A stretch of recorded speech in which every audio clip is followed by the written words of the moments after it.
It's Nick Mesner here with Andy Morrison after the Nomads 1-0 defeat against Dinamo Tbilisi in the Europa League. Andy, I've known you for 5 years. Surely that must be one of your proudest moments in spite of the defeat there as the Nomads manager. Nick, it's been, 25 minutes since the game finished, and you're gradually beginning to understand, just of what you did and how good you were on the night. To start with, I'm just in pain, I'm just hurting from the defeat because the performance was incredible. Not only have we lost 5 to COVID, we've got 3 injured, and we've basically put our last 11 players onto the pitch. We turned up tonight, Nick, and there's a couple of lads who are not great. They're not feeling great, Yes, we had to fill out all our documents in the morning and all that, but during the day, a couple of them don't look great. But I'm sort of saying I'm not interested, lads. It can't happen. You can't say that you can't go out there. You've got to go out and give everything, and they did to a man, and they were absolutely magnificent. It's 90 minutes, our keeper's not had a great amount of saves to make. We've had a great chance, we've caused them problems, we've stuck to it. The last 10 to 15 minutes, Nick, and this is the crux of the game in my eyes, they've made 3 subs and brought on 3 players. 2 of them are internationals. I've got a lad on the bench who's 18, and I ain't chucking him into that at that end to put that kind of pressure on a kid at that moment in the game. Yes, if you're losing and you're out of the game, you can bring on a kid and just get through it. But I needed the lads to stay on the pitch. We could see the fullbacks were getting a little bit exposed, and we tried to get messages on to be able to maybe flick it round to the ones that weren't booked, because they were both booked, the fullbacks. So we were thinking about trying to get our wide men to maybe go into the fullback position, but we couldn't get the messages on, and then we were just trying to get till 90 minutes and then maybe change it around then. But what could we change?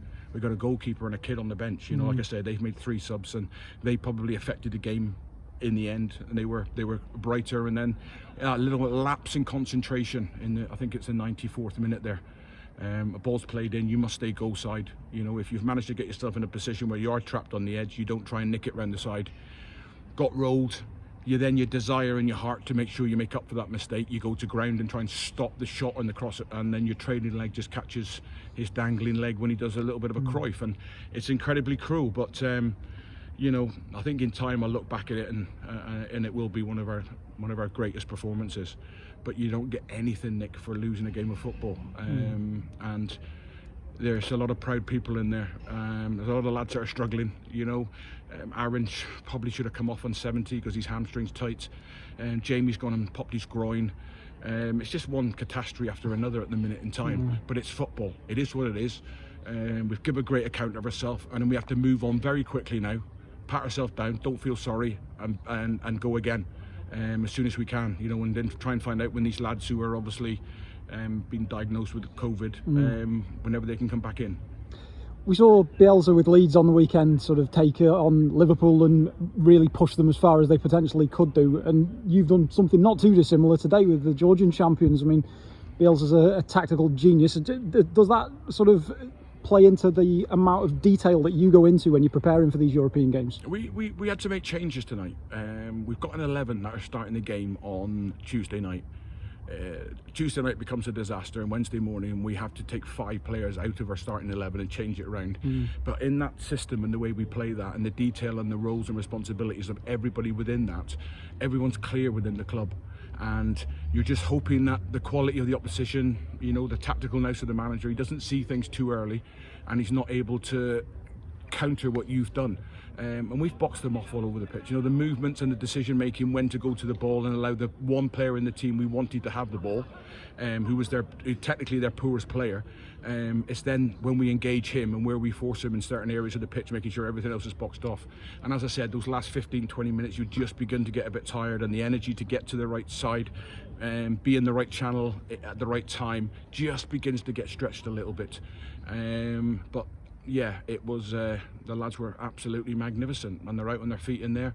They're proud, but we've got to find a way now of picking the players up and going again, because like I said, there's a couple in there now that are struggling as well, and it looks like Jamie Instill's got maybe something there that might be a little bit longer than a couple of weeks. Just to put it into context as well, I've just seen a tweet come into the club account that Lokomotiv Tbilisi, who finished behind Tbilisi that we've played tonight, have actually just knocked out Dynamo Moscow as well. So again, does that just show the levels to which your players have achieved tonight. Listen, Nick, what I said to them players before the game is, listen, everything's against us, but make sure when you come off the pitch, forget the result and the outcome, just make sure that Tbilisi know they've been in a game of football and they know Connah's key, and it'll stick in their throats going forward that they know they played against a team of men.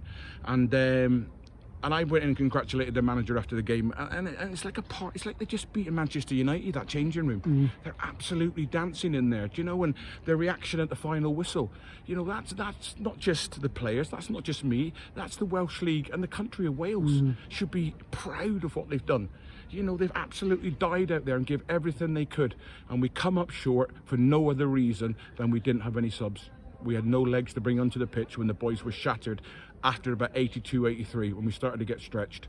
We needed to just sew it up a little bit with a freshness of some fresh legs, and we didn't have it.